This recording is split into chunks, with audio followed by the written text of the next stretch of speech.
Suboptimal Podcast. Check out our suboptimal content at suboptimal.co. Good morning, guys. Welcome to the NighCast. Drykk here. We're talking about different things, nerd culture, streaming, families, whatever comes to mind. Today, we're going to talk a little bit about game choice. So, right now, we're coming into fall for video game selection, and what fall means is that we have many choices to make around our video game selections of what we're going to play. And right now, what we have coming out was we have, at the end of the week, we have Borderlands 3, we have October Shadowkeep, and we have a smattering of other games that just were released over the last few weeks / month, and Control, and it's just hard to fit in all those games when you have like a limited time like I do. And so one of the things that I'm trying to do is figure out how to make game selection on those. And that's the hardest part that I have to do. And right now I'm looking at, can I make a game selection using what kind of values and stats and numbers? And I don't know which ones to do. And what I'm thinking and what I've been doing is I've been playing a lot of Borderlands 2 recently because I'm really hyped about Borderlands 3, but I need to know the story going forward. And so that's how I'm making my selections. I know I'm going to be playing Borderlands 3. And I have Control already in the backlog ready to go. And I have a lot of backlog games that I want to play. But I'm playing Borderlands 2 to get through the story so I can play 3. And I do believe that even if it comes to Friday and I'm not done with Borderlands 2, Borderlands pre-sequel, I won't play 3. And the reason I won't play 3, it's not because of numbers. Like, I would love to because of numbers, but I won't play it because I am into the story and I want to know the story before moving forward. I feel like having that story and that information is more important when playing Borderlands 3 than trying to play it day one when all streamers are playing it and trying to get numbers from that, because I know that I'm a small enough streamer that I'm not going to be hugely positively impacted playing on day one. And there's people out there that have proven this as a building technique for their channels. Excessive Profanity is like the best example you can give. Excessive Profanity is a Twitch streamer. He plays games normally 2-3 a month afterwards, 2-3 weeks, a month afterward. And what he does is he plays them when people are not worried about spoilers, and he's built his channel doing that. And I think it's a really great model. I don't know if that's the model for me, but I think it's a really great model for a person wanting to look at building their channel and picking games that are mostly at that point spoiler free for chat, and it allows people to experience their own ways of playing the game, but it also gives the streamer kind of a unique edge of what to do. So I'm having a hard time with my game selection right now. I know everyone does. There's tools out there that you can use. Twitch has some better tools, I think, in this aspect, because there's third-party websites now that are building like what's being streamed. There are different things like in the Mixer dashboard talks about games that are being played and games that are being streamed and kind of how much they are being viewed on the platform. I don't think they're working very well, honestly. So in Mixer's dashboard, I would ignore most of that content information.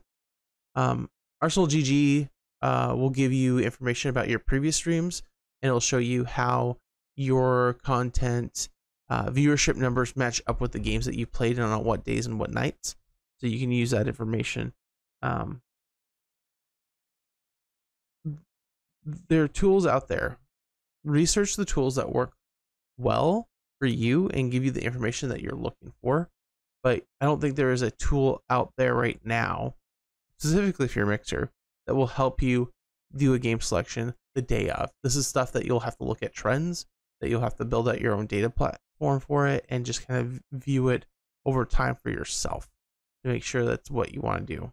The other thing is, and I think the thing that people forget about the most when doing a game selection is making a game fun for you, or making the game fun for chat, or making the game fun at all.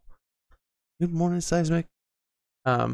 We are in a age of where people are pushing out growth, and they are forgetting that part of what they do is entertainment.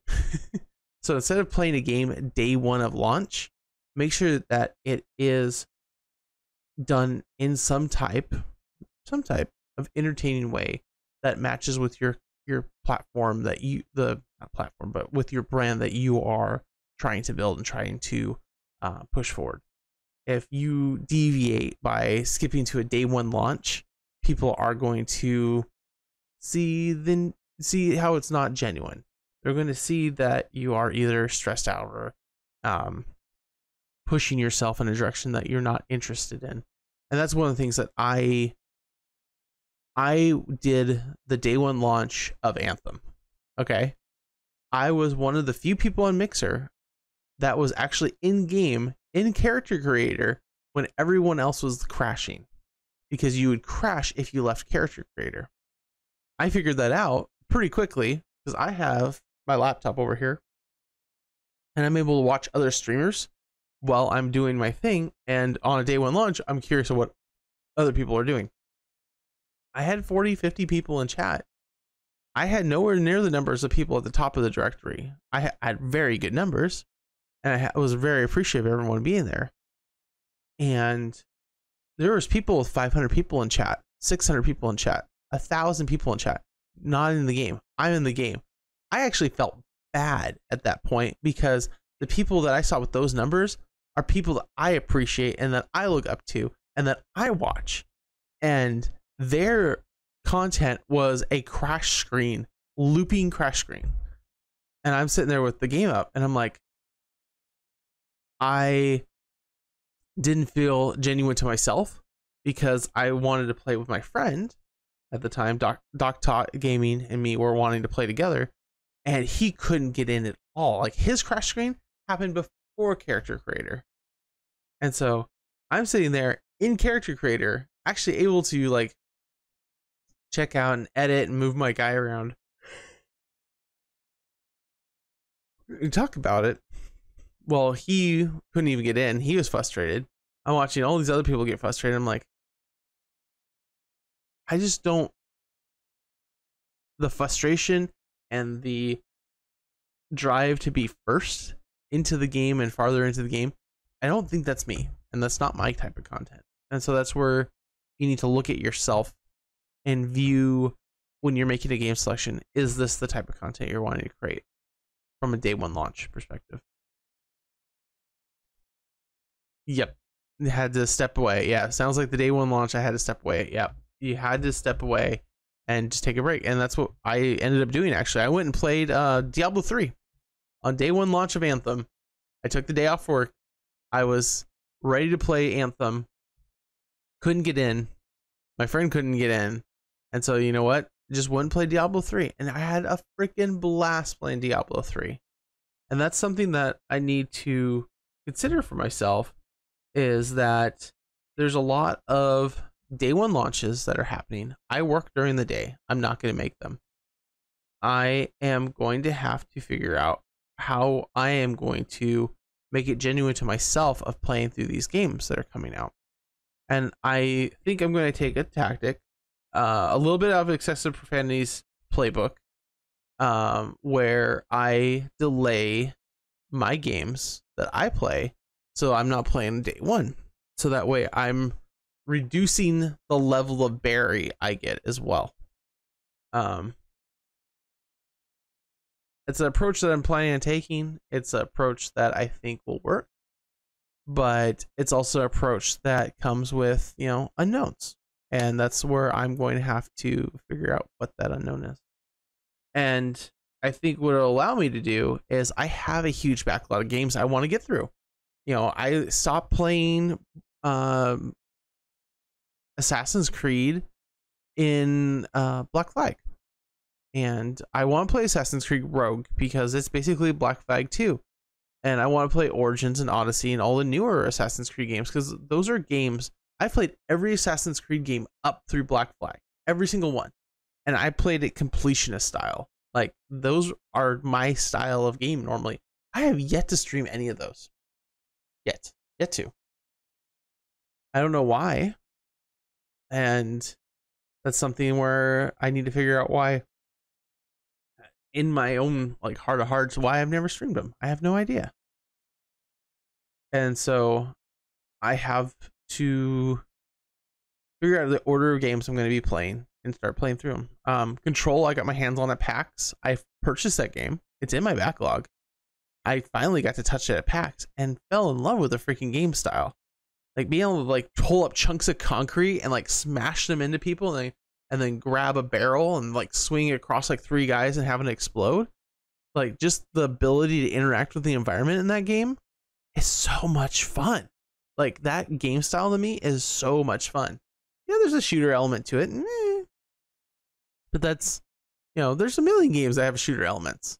What makes it different is that ability to function with the environment. And that's where Control, for me, is a game I'm really excited about playing. But